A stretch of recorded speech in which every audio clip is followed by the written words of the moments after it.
All right, welcome to another episode of Piecing It Together, the podcast where we take a look at a new movie and try to figure out what movies inspired it. And today on the show, we are talking about a crazy one. We're back into genre territory, some weird shit. This is a movie called Bloody Hell, and it is a fun one, and I had a great time talking about it with Jason from the Binge Movies Podcast. I've been over on Binge Movies before. I'm actually going to be joining him again coming up real soon. Always a fun time talking to Jason, and I'm glad to finally have him here on Piecing It Together. Bloody Hell is a wild movie. If you have not seen it, which doesn't seem like a lot of people have, you should seek this movie out and check it out because I definitely recommend it, and we will, of course, get into spoilers during this conversation. So hit pause, go watch the movie, and then come back and listen to us. But I do want to remind you all, as always, to make sure you're subscribed to Piecing It Together on your podcast app of choice. You can also rate and review us on Apple Podcasts or Podchaser. We really appreciate all the feedback we get from everybody. We could also follow us on social media at Piecing Pod and join our Facebook group Popcorn and Puzzle Pieces, where we continue the conversation about all the movies we talk about here on the show. And we also have a Patreon, the Produced by David Rosen Patreon, where I post advanced episodes of Piecing It Together, bonus content from Awesome Movie Year, bonus content from my music career, and all kinds of other stuff. We're planning a lot more things for the coming year in that Patreon, so check it out. It's patreon.com/bydavidrosen. It's the Produced by David Rosen Patreon, combining content from everything that I'm involved with. So check that out. And one last thing before we jump into this episode. This is the first full episode of year 4 of Piecing It Together. You know, we just had our March trailer special episode to kick that off, but now it is officially year 4, and thank you so much to everyone who's been with us since the beginning. Thank you to anyone who's just tuning in, maybe for the first time, or you just started listening recently. I am so happy to have you here, and I look forward to seeing what year 4 brings for this podcast. But again, thank you so much for listening, and now let's talk about Bloody Hell. All right, so here to help me talk about a crazy-ass movie called Bloody Hell, it's Jason from the Binge Movies Podcast. Jason, how's it going, man? It's going great. How are you? I'm good. I stumbled on the first out, man. The door opened, you let me in, I stumble over myself. We're going into this thing. This is going to be, people are going to hear every last word. It's going to be, this is raw. We put this thing out raw every time, especially when you're on. That's good. That's good. That's what I'm looking forward to. I don't want it to be cleaned up at all. Yeah. I want all of my errors left in. I want to be remembered as I was. This is the underground hip hop of podcasting, is what we're doing right here. Well, that's right. Jason, why do you tell people a little bit about you and your awesome podcast? I am Jason. I'm the host of Binge Movies. We do just that. You've been on, so you can testify to this. Mm-hmm. We binge the full spectrum and horizon of film genre and quality. And we don't discriminate really against anything, but then we discriminate against everything. Sure. Because not only do we watch the movies, we rank them, and then we just eliminate all of your favorite movies from cinema history, trying to get it down to the film we think is most worthy for preservation. We do it in seasons. We do about 4 seasons a year. So that's about 30 films per season. So that's quite a bit of movies throughout the year. And on top of that, we've got other stuff we do, commentary tracks, old school deep dive, scene by scene, feature presentation reviews, and instant reactions to newer films when that was such a thing. Yeah. People lived lives and went to theaters Sure. and movies were released. And just a bunch of other stuff too. We do interviews. We do a little bit of everything. So Yeah, I'd say between my first appearance on your show and the upcoming one that I'm going to be on, I've watched a lot of movies that I probably wouldn't have otherwise watched while prepping for your show. So it's a good thing because people should watch more movies. But yeah, this one that we're about to talk about, also I found out about through you. It wasn't on my radar. So I have been asking my guests lately about this. Is this a movie that when it came out that you were like looking forward to, or was it just something that you just kind of stumbled upon? I had never heard of this in my life. Yeah. One of the benefits of watching everything from classic cinema, old Hollywood to international films is that I believe this is an expletive-friendly podcast. Sure. Yeah, okay. Is that my Amazon and all associated algorithms for movie viewing is fucked? Sure. I would imagine. So it's just like, you might like this Don Knotts kid movie, or you very well may like this weird Australian action. We'll get into it. Or you very well may like, have you seen Gone with the Wind recently? Or, have you seen Leonard Part 6 this week? Were there that many parts? Probably. Yeah, I can just imagine, man. The algorithm recommends everything to me, and it was just in there somewhere in one of my viewing experiences, and I was like, what is this? And so I watched the trailer, and I added it to my watch list. I heard nobody talking about it. It came out. I had to do a bit of pandemic traveling, which was a terrifying experience in and of itself. The first time I had left sunny tropical Akron, Ohio in over a year at this point. Sure. Or, close to. And so I'm all masked up. I've doused myself in an industrial vat of Purell. I'm just dripping wet from hand sanitizer and trying to make sure the old lady next to me doesn't breathe anywhere in my vicinity. I had a prodding stick. Every time she got closer to me, I would just jab her with it just to keep. It keeps the germs away. And I had it downloaded on my HD Fire, whatever, which I haven't touched in 2 years at this point. And I watched it on a plane. And all I can say is if a movie can get you through, first of all, an economy plane ride on Frontier for almost 3 hours during a global pandemic, when you're terrified, when you've been having nightmares about being in an airplane, then that's a hell of a movie. And here we are. If the director, Alister Grierson, happens to hear this podcast, I think he's going to love this setup. Because that's right? quite the way to introduce the movie, for sure. It's a reverse puzzle piece. Yeah, it kind of is, for sure. Well, let's start getting into some puzzle pieces, and we'll talk more about what exactly this crazy bloody hell movie is as we're getting through the puzzle pieces. But what do you got for your first piece?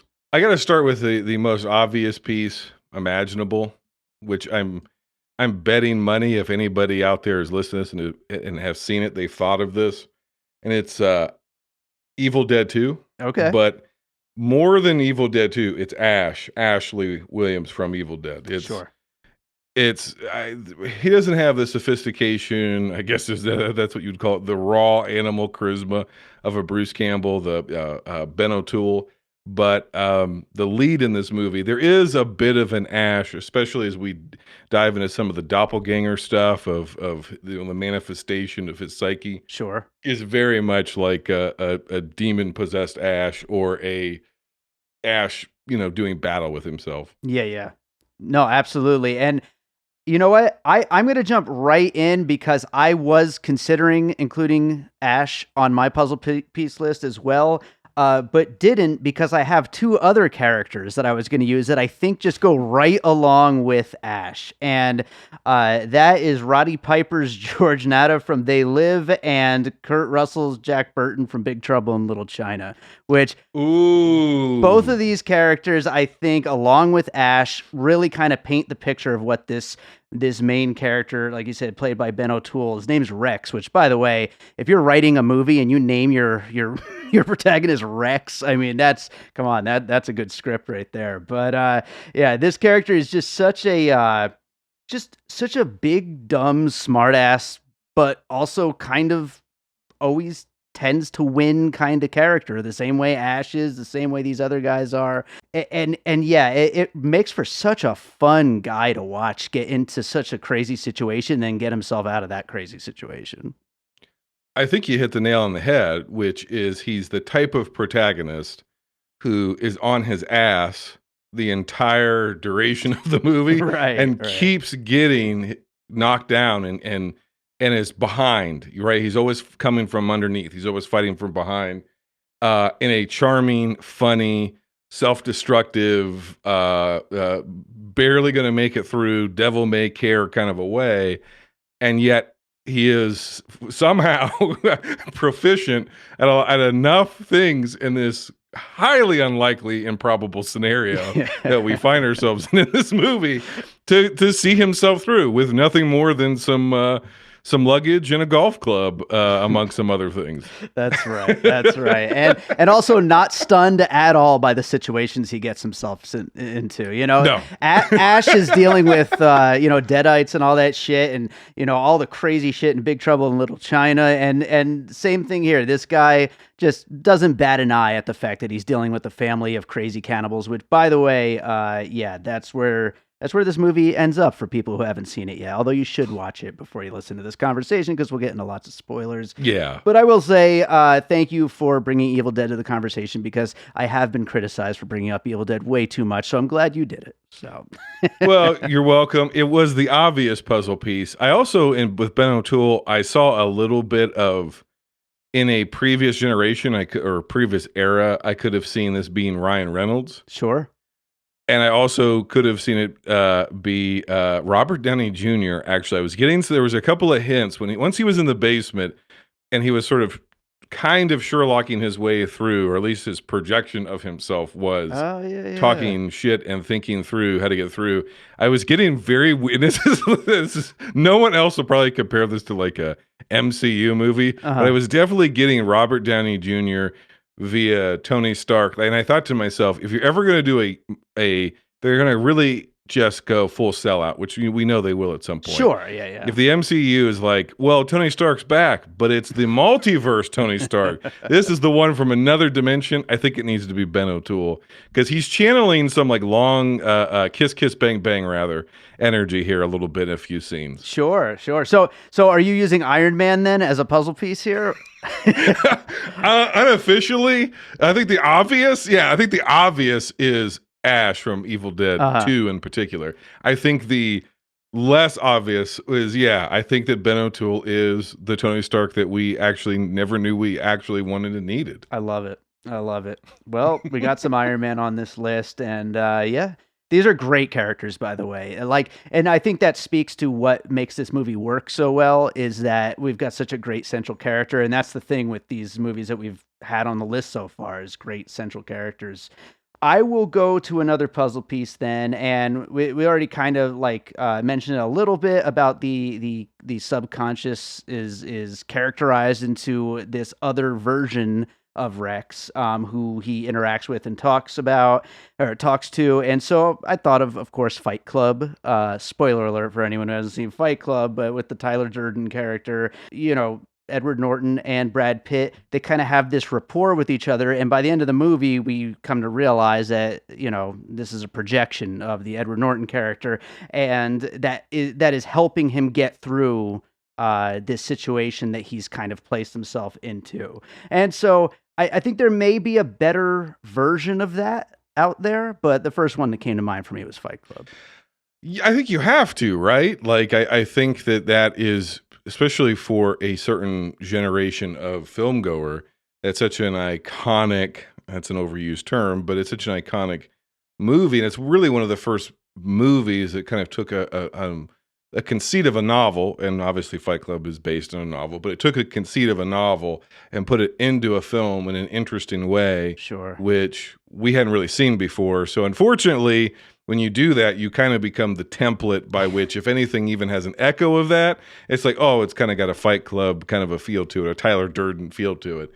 And so I'm with you. I'm going to go off a little bit off the beaten path, okay? Let's and I don't know if you've seen this movie, and I'm going to pull in not Dennis Quaid, Randy Quaid. Oh boy.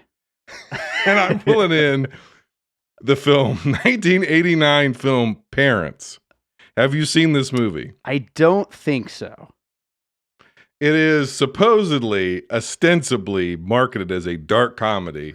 It is a highly disturbing and not funny movie whatsoever about a boy who is in counseling. He's going to his teachers because he believes that his parents are actually cannibals. And it's presented in a very picturesque 1950s, white picket fence sort of world.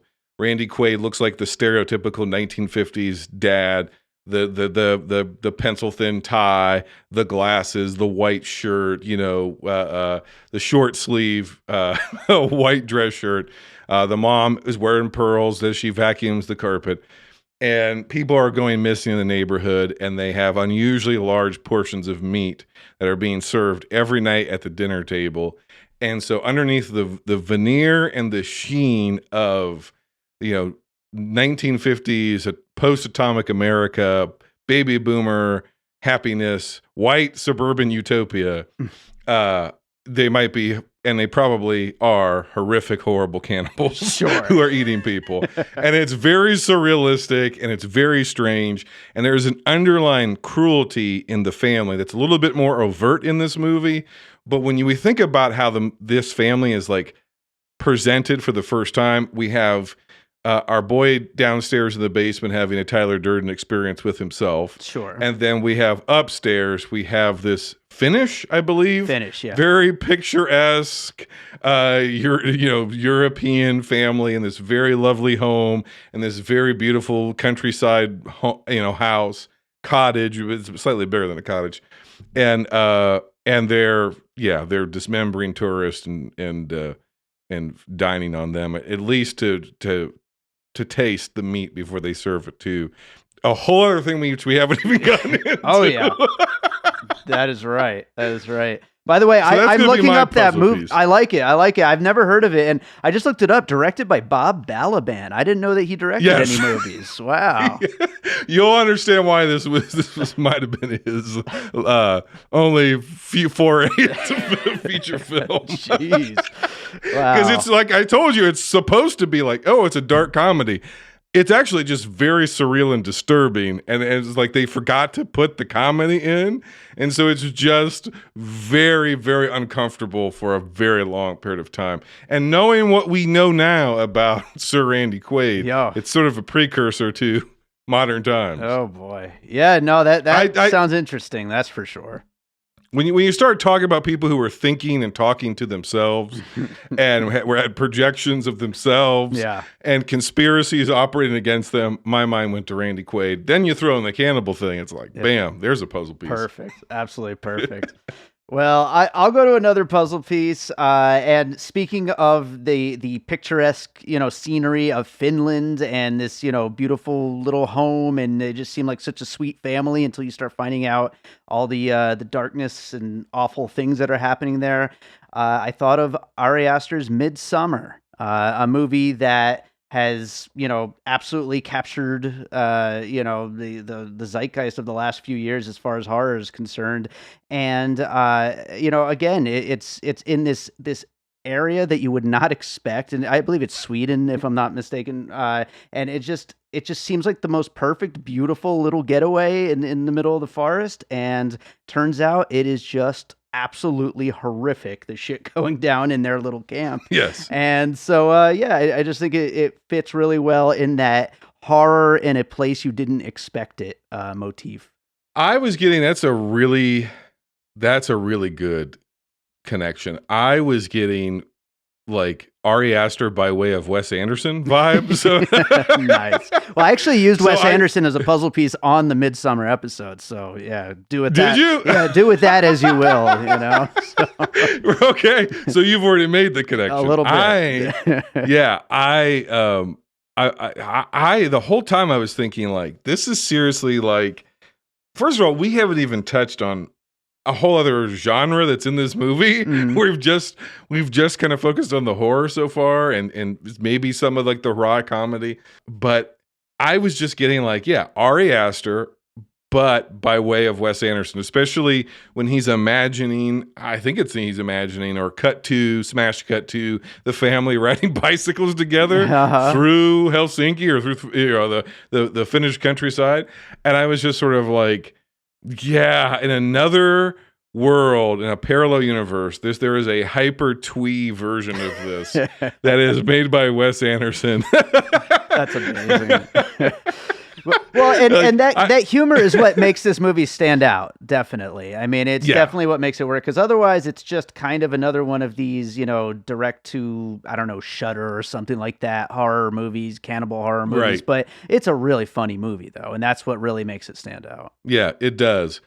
Speaking of genres we haven't even touched on, we have not explored, and maybe you'll have a puzzle piece for this, action. Because this is also not just is it a like Ari Aster almost hostile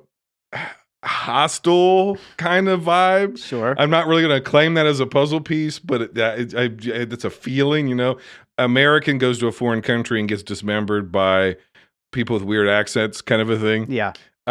So I think it's a whole subgenre, right? Like tourism horror. Yes. And so that's where we're at here. That's the plot of this. But before we get there, and then during all of that, and then towards the end of all of that, it's just really kind of a kick-ass action movie. Yeah. And this is my official puzzle piece. This is not a good movie, but it is a Las Vegas movie. Ooh. And the editing for this movie reminded me of some of the cuts, some of the gags, some of the humor, some of the effects, if you want to call them gimmicks, of some of the things they throw in there to put a little sizzle, put a little style in this movie. Mm. It reminded me of Smoking Aces. Okay. Do you remember Smoking Aces from like 2003-ish, 2004, somewhere, five, somewhere in that genre? Not a good movie. Yeah. To me. I just didn't care for it. But when you think about that wannabe Tony Scott style of editing and then injecting, like I'm thinking like Domino and that, this sort of like oversaturated cut to alternative perspectives, all this other sort of stuff. Smash gags in a bloody action movie. This movie has all of that as well, only they're done to good effect, I think, and they're not overdone. Yeah. But that's happening in the midst of a funny cannibal movie. Right, absolutely. Yeah, I hadn't thought of Smoking Aces as a puzzle piece here, but that makes total sense, because that version of action filmmaker, I think, came from the school of I want to be Tarantino so bad. Yeah. But then it's just a basic action movie, and so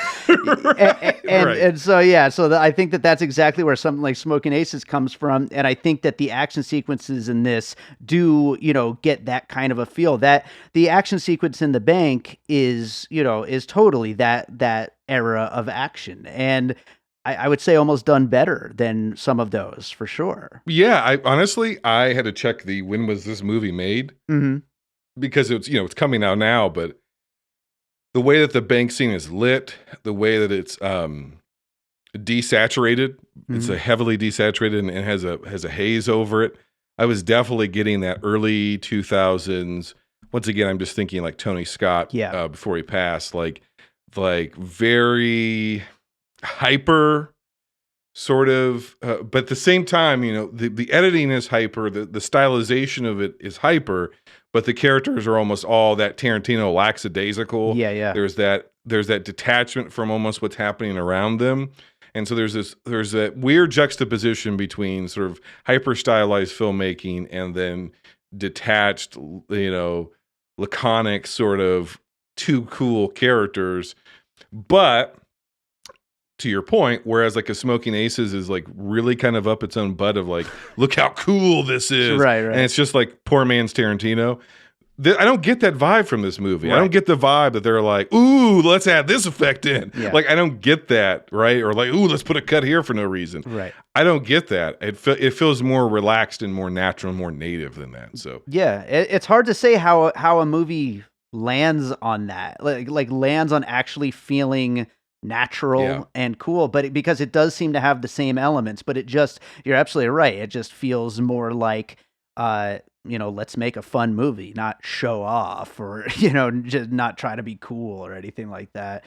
But I'm going to stick in the action vein for my next puzzle piece here. And this is just a very simple connection here, but you mentioned about the the travel horror or travel action, and I thought of Taken, the Liam Neeson franchise, and the fact that the second he steps off the plane, he's abducted and he's fucked. You know?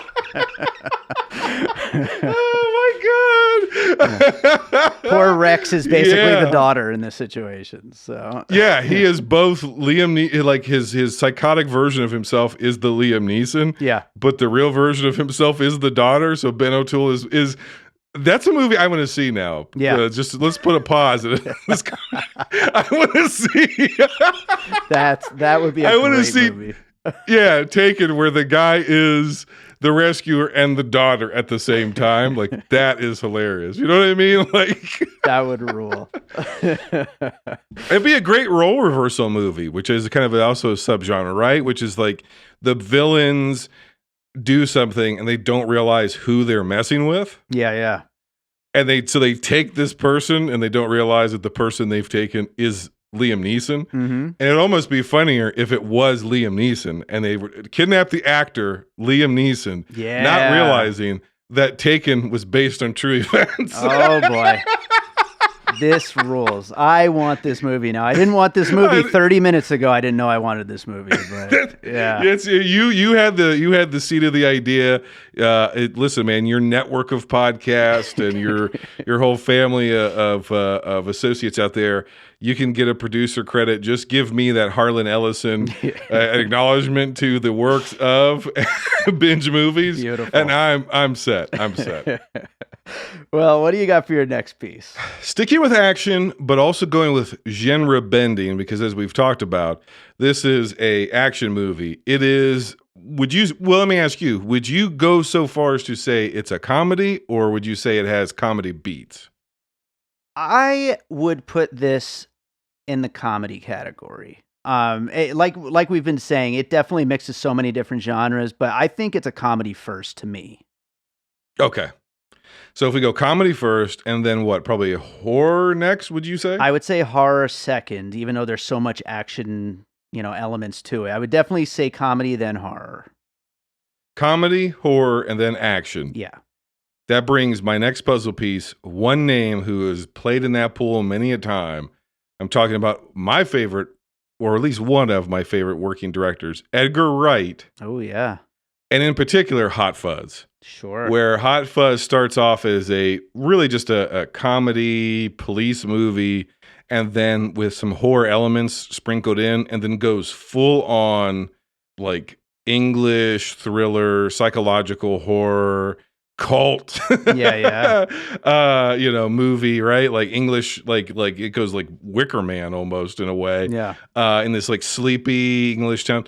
So I get a lot of those vibes here too. It's wearing all of its genres a little bit more in the sleeve, whereas I think Edgar Wright and his crew are much better at sort of nesting dolling the genres, and so you don't realize you're in a different genre until you're there. Yeah. Right? Like you don't realize Baby Driver is really a kind of a rom-com or at least a love story until you're in it. Same thing with Hot Fuzz. Like I said, this movie is like a little less nuanced, but nowhere less interesting and entertaining. I don't think. Sure. And I think Edgar Wright is a really interesting filmmaker to bring up, within the scope of like these puzzle pieces, because he really introduced this this brand of comedy that is just so specifically British in what he does. And then in this movie, it's this Australian voice, which is a little bit different from anything that you really, have seen elsewhere as far as like the sense of humor and the sense of what exactly is funny to the people making this movie. And that makes it a little bit different and a little bit unique in its, comedy stylings anyway. Did you know that this was an Australian production? You knew almost nothing of it, but when you looked into it, because I watched it and I had no idea this was not an American production. Until the producers of the podcast hit me up on Twitter, and I was like, nice. Wait, who? They made this movie. Oh, okay. Oh, because I honestly, like, okay. You've tweeted about this a lot, and you've talked about it a lot. The like economy of scale is so thrown off now of movies that I don't know what was intended for a theatrical release and had Right. $100 million behind it, or what had 60 million and was only like came out 2 years ago in Australia and, like you said, was just a Shudder release. If you told me this movie was picked up by whoever and Blumhouse or whoever, and they were going to put this out, or Neon picked this up, and hey, we're putting this out as like our kind of genre movie, like kind of midnight movie, grindhouse movie. We're putting this out under that kind of thing. I would have believed it. Right. So I've lost all context for It's what so movies hard. are anymore. It's so freaking hard now, man. It's so true. And I mean, to the original question about whether I knew it was Australian, I did not. I did have the sense that this wasn't an American production, but I wasn't sure. Like at first I thought maybe British, but I wasn't really sure. And then I saw afterwards that it was from Australia. But What tipped you off? I don't know. It just feels very I don't know, just different from the, typical American comedy. It just kind of had a different sense of humor, I felt like. Well, your listeners are listeners to this pod for good reason, because you picked up on something I completely missed. You could have told me that this movie was made in Burbank, and I would have believed it. Right. I would have like, yeah, okay, yeah, sure. But I guess there's what I felt was different in the movie. I just ascribed to the sensibilities of maybe a scrappy production. Like That not a makes lot of sense. time, not a lot of money. I didn't get the sense of, oh no, these are, this is a foreign film. I didn't get that sense at all. No. And have you ever seen Ben O'Toole in anything? No. I've never seen him in anything in my life. I didn't know his name. I don't know if he's Peter O'Toole's great grandson. Right. I don't know who he is. Is he a Ned O'Toole's nephew? I don't know who this guy is. No idea. But he's our next Tony Stark. Yeah. I'm just putting it out there. I'm down for that casting. I'm with it. I am totally down. Well, I'll go to another puzzle piece here. This is another kind of like Taken. It's like kind of based on like one piece of the movie, but I thought of Saw, the first Saw, the original Saw, of waking up chained up in a room and trying to figure out how you got there and how the hell you're going to get out. It's just a basic plot beat of this movie. It's just as we've been kind of discussing a lot here, it's only really one piece of the movie, but still it's kind of a major piece that leads to the final 2/3 of what happens, and so I thought it was a good one to bring up. That is a good one. That's a very good one. For people who don't know, for younger listeners potentially, the first Saw kind of had this similar vibe to it, right? It kind of came out of nowhere. That was different era when like stuff actually came out in theaters, and even like pre-COVID, like a lot of stuff just wasn't making it to theaters because, the major players are 17 of 20 theaters are all showing the next Disney production. Yeah. So it's very hard to see smaller movies. Saw was ostensibly an independent film, right? It was like kind of hastily put together and not a lot of money. It was based, I think, on a short film. It comes out. It's a group of friends who worked on it. That definitely felt kind of foreign to me. Even the look of it was very, very original and different at the time. Definitely, yeah. That sort of blue, color-coded, color-corrected, like very cold look to the film that they had. This doesn't have those features, but there is a similar sort of vibe. And then, when our main character, in this case, our true protagonist, wakes up and is just in this horrific scenario, I definitely got those vibes. I also got, based on the same inciting incident, essentially, 28 days later. Okay. Where a character wakes up and the whole world has changed. Now, the scale is completely different. And if he had woken up and gone out and had it been Shaun of the Dead, I think it would have been closer. But I would love like to have a subgenre of character, it goes unconscious or in a coma or has been pacified at some point and wakes up and everything's changed around them. Yeah. That's not like Men on a Mission, Ragtag Team. That's not like a subgenre everybody knows. Right. But I want you, David, I want you to go on your Letterboxd and I want you to make a list for me of all of those movies that qualify for that, because it's such a cool and kind of scary premise. If you're this guy and you've been through hell and you're getting out of prison, because it's also a prison movie. Yeah. So if you're getting out of prison and you're like, I want to go as far away from my notoriety and this horrible tragedy I was a part of as I possibly can, and I'm going to go to the other side of the world, and I'm going to Helsinki, and I just, hence the bloody hell of bloody hell. I'm going to go and you get taken. Yeah. That's all I can think of now. Yeah. And then you wake up in a room and it's either Saw. I could have also used the puzzle piece, and maybe this is more appropriate than my 28 Days Later of kind of name checked earlier, but Eli Roth, the first Hostel, right? Sure. Yeah. Like you wake up in a dark room, and I don't know how far we're dipping into spoilers, but if you're this far, we've already ruined the movie for you. That's right. He wakes up legless. And that's the other thing. I saw one brief trailer, and they did a really good job of, like, they have shots of him without the leg, but they did a really good job of cutting around it in a way that there's so much craziness happening in the trailer, you don't realize he's going to be legless at any point. So I'm sitting there on a commercial flight next to an elderly woman with a very large screen just in my lap. And as this man's hacked, severed limb with dripping viscera is just routinely shown again and again and again. And we've all known that pervert who's watching something he shouldn't be in public. And David, I became that pervert over the airs of sunny tropical Akron, Ohio. I've judged that man previously. I've looked at that man and go, you know what? I know that movie. It's a fine movie. Don't watch that on a plane. I think I just found my audiogram clip for this episode. I don't know how to be civilized anymore. I've been in a video store since the pre-pandemic days. It's a zombie apocalypse out here. I've boarded up the windows. I'm just watching movies. Obviously, you could tell by the way I talk. It's just references and all kind of chaos. My brain is a blender. And now you take me out of a society and then you try to thrust me back into it to behave like a civilized man. I'm going to watch bloody hell on a commercial flight. Hell yeah. And terrify the people next to me. I love the idea of the size of the screen too, that it's just this big ass screen in front of you. Instead of like a little iPad or something, you had like a 17-inch laptop.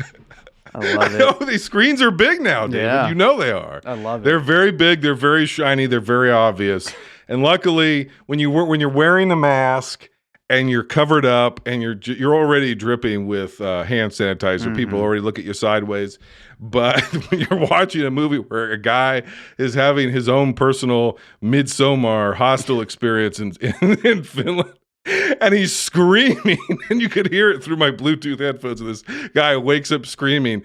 I thought, oh God, and that's not even the goriest. Some of the goriest stuff is in this movie. Sure. Yeah. Oh, good Lord. So either I never officially said it. I am going to play the 28 Days Later card, but I also got vibes of the first Hostel with Eli Roth. I'll make that one a semi-official. Two halves make a whole piece. Yeah, we'll throw them both on the list, but yeah, they both add up to that same point there, which I think is great. I only have one more piece, and I think that this would be a movie that probably inspired both of those movies, and it's the Texas Chainsaw Massacre. Yeah. You know, a horrific family, kidnapping people, cannibalism, a deformed child, which you said we would talk about him at some point in the conversation. But yeah, this family has this giant monster of a son who they're feeding all of these people to. I haven't seen the Texas Chainsaw Massacre movies in a long, long time. I was actually planning on doing a Breaking It Apart episode on them one of these days, and so I'm going to rewatch those. But I think a lot of the same family beats are here, if I'm not mistaken. There's no grandpa. Okay. There's no grandpa in this that is just a desiccated corpse Yeah. that they wheel out and put a mallet in his hand. But I think that's really, honestly, there is, not all the way through, but that first dinner scene with the family. Yeah. There really is a lot of dark comedy, even in the original Chainsaw. Right. They would lean heavy into it with the second one. They would almost do a parody of the first. Mm-hmm. But yeah, that first one where they okay, Grandpa, okay, Gramps, and they put a mallet in his hand for him to try to whack the skull to eat the face and the brains and the whatnot of the person and crack it open like a walnut. That is, or like a lobster. That's funny. Oh yeah, it's sick, but it's intentionally funny in a weirdly twisted way. And it's, yeah, right. It's like somebody kind of clued into that vibe and then made a movie out of it, but then also made like a kick-ass action movie and all the things we talked about. That's right. That's a really good call. And in a not in a not so obvious way, right? Cannibalism, we think Texas Chainsaw, but you connected it there in a not obvious way, which is why you're the man, Dave. You're the man. Thanks, Jason. I appreciate that so much. Do you have any more puzzle pieces? I have one last one. All this is right. also the most obvious final one. It's Jack and the Beanstalk. Jack and the Beanstalk. Yes, this is.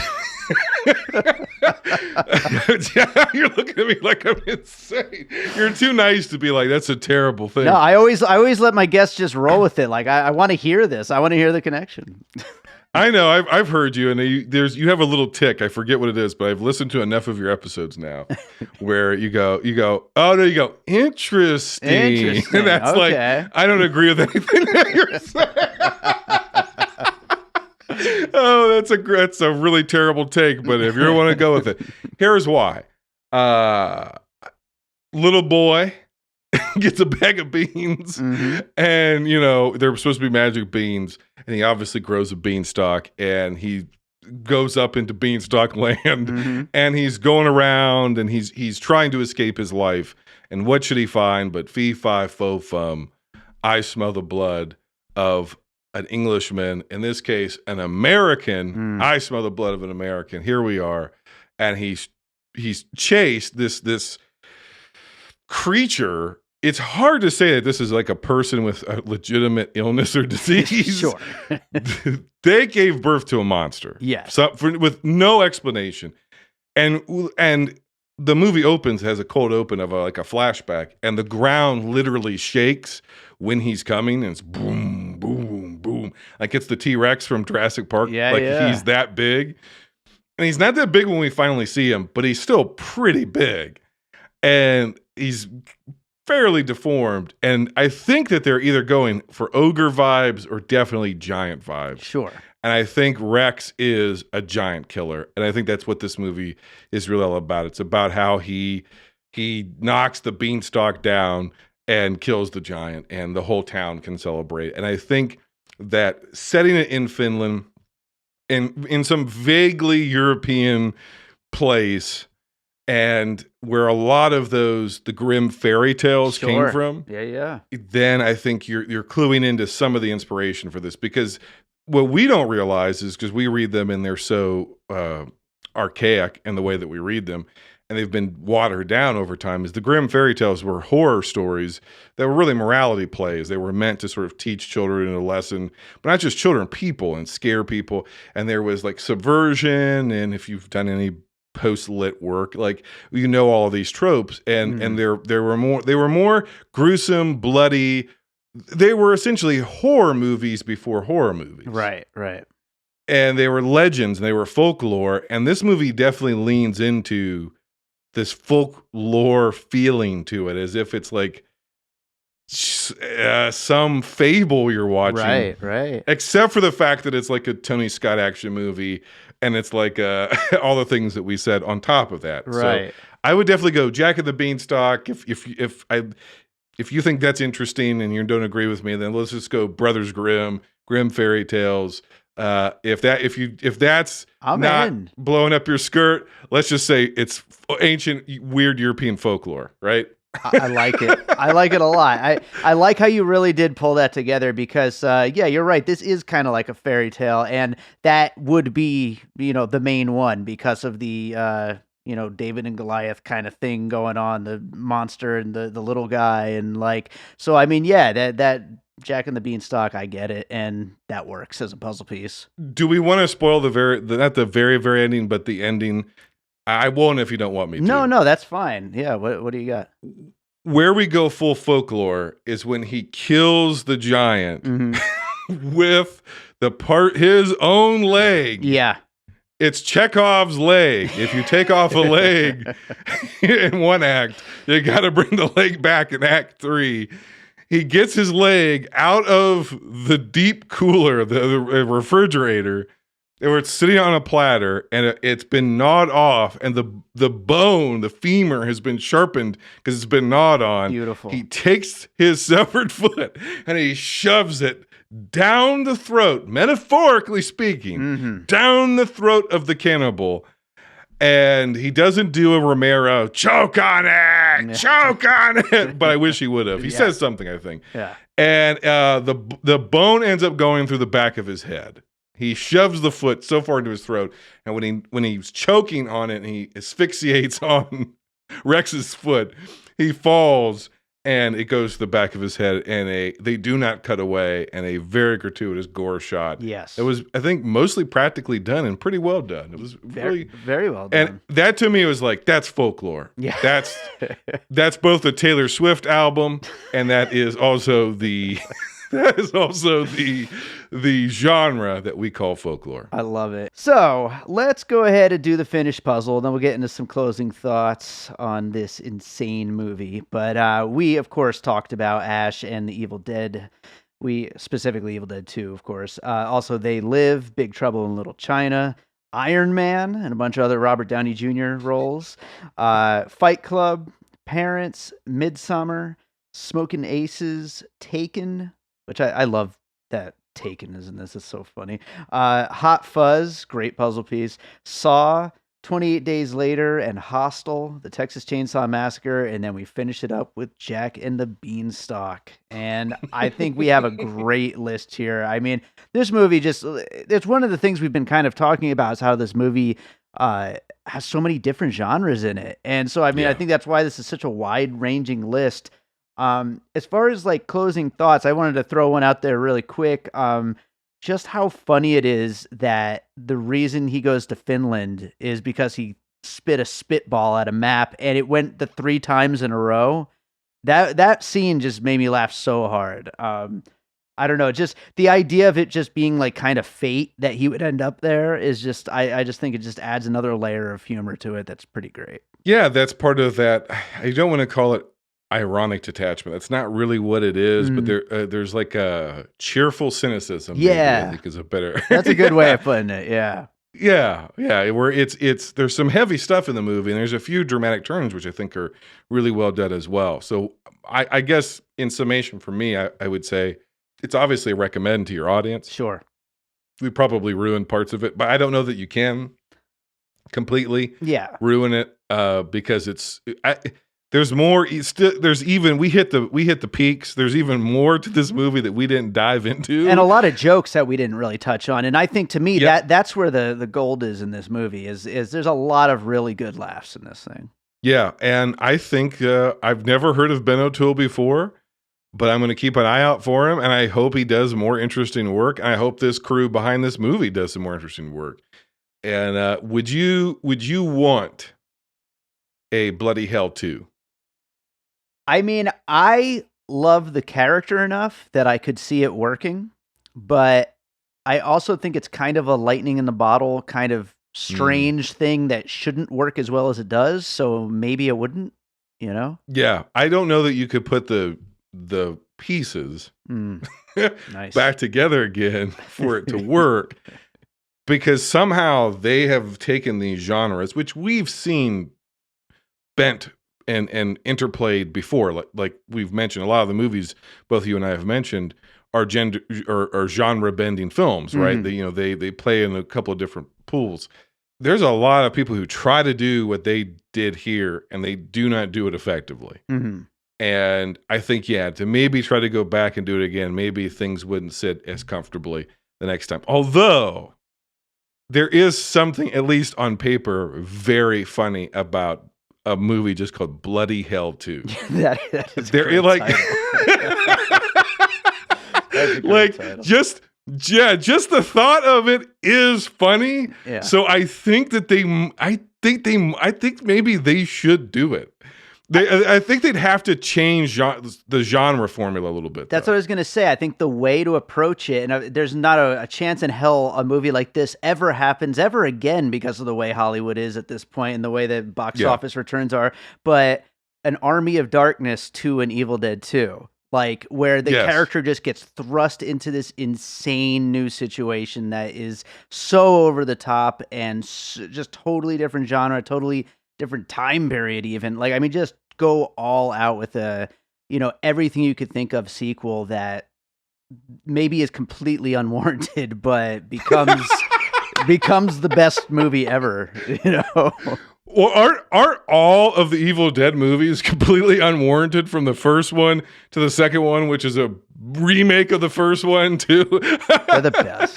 They're the best. To the remake, which is a remake of the first and the second one, and then Army of Darkness, and everything about that is, I think that's the highest praise, right? Like to wrap this up, I think that's the highest praise that you and I could give this is when we're talking about this movie. Not only are we talking about all of these disparate puzzle pieces, but we're comparing it to some of the best genre cult lightning in a bottle movies ever made. Absolutely. And we're like we're like, I kind of want another one of these. And for a movie that I think costs like $60 million or something like that, if I'm not mistaken, of Australian money, that was just made and like played in like 200 theaters in Australia.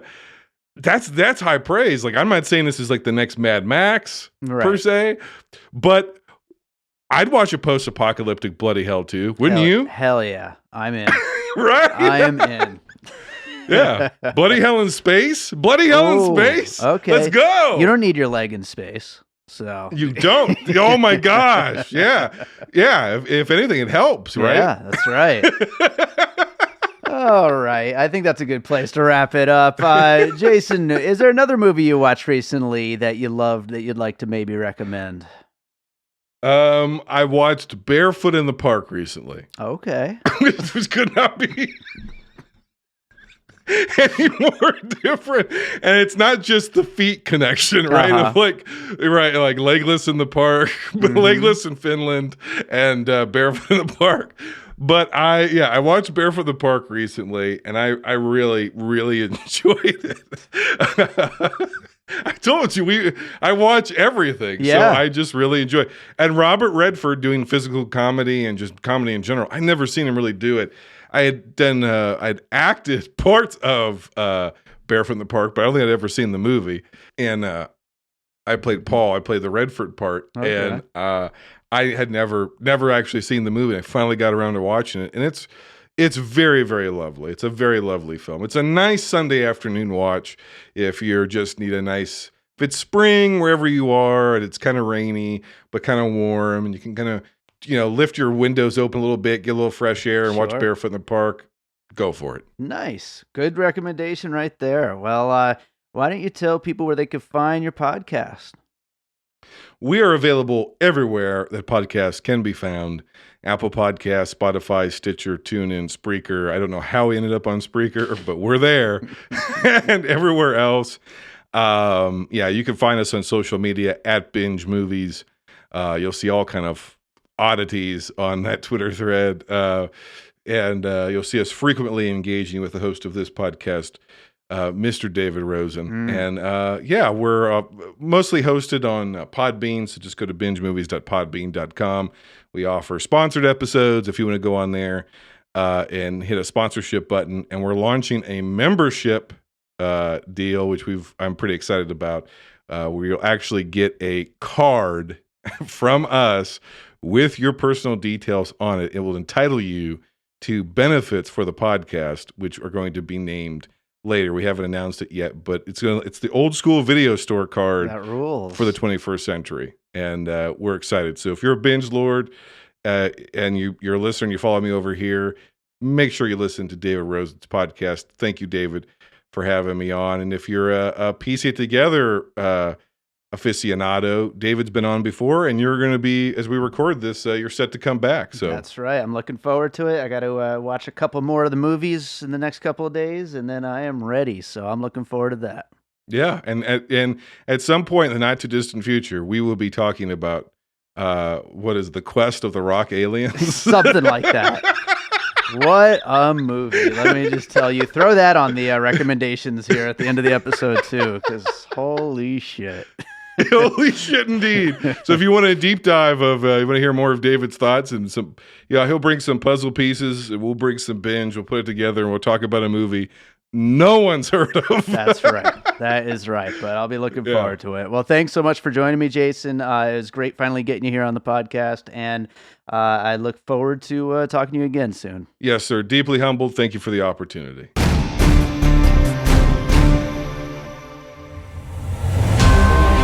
You've heard others, but nothing could prepare you for the shameful stupidity that is the Jock and Nerd Podcast. Hear Imran. So if you offend everyone at once, it's a wash. I've covered everybody.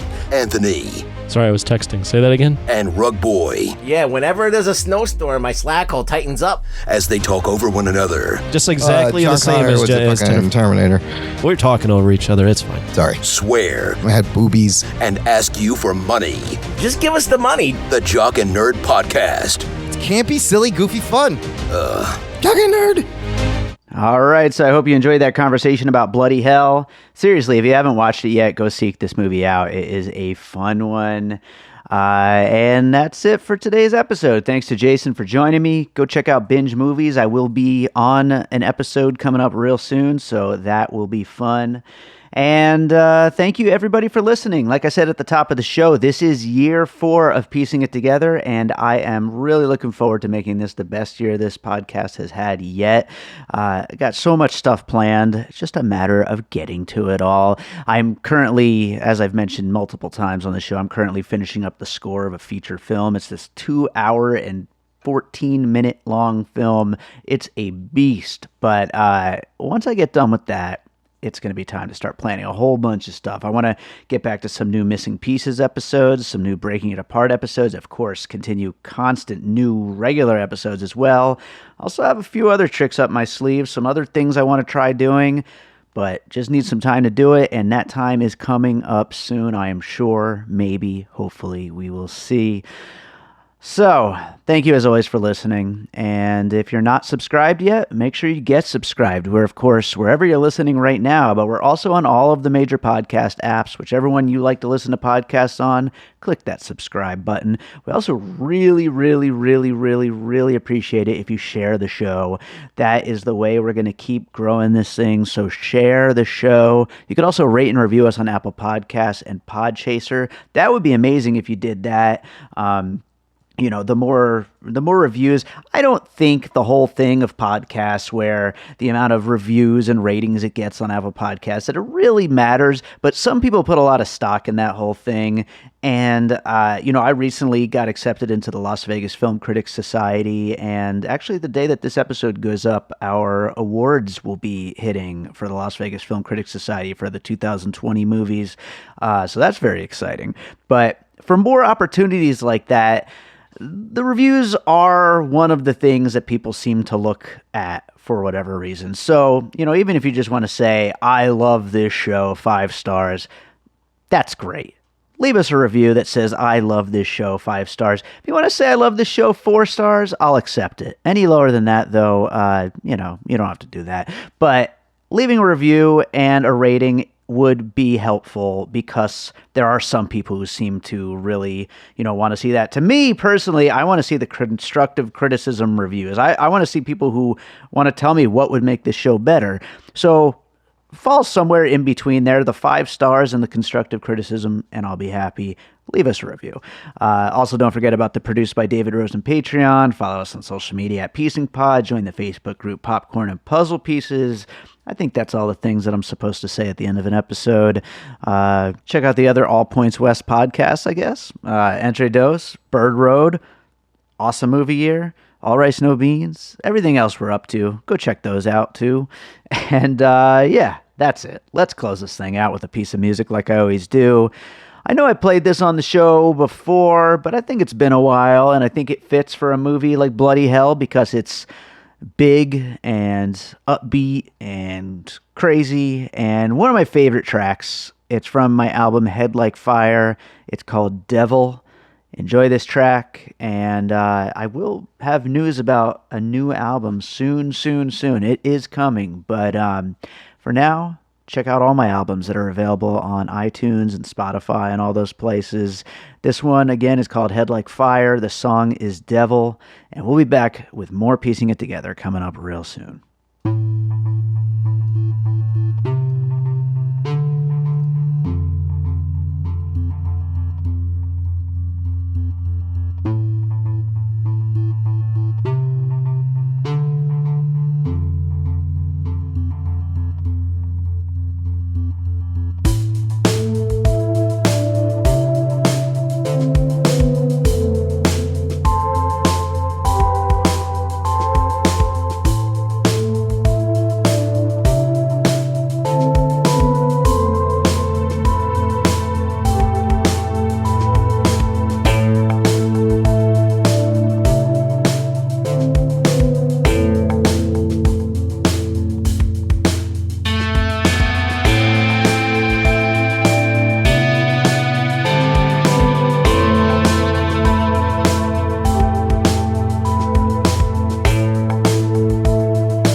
An All Points West production, produced by David Rosen in Las Vegas.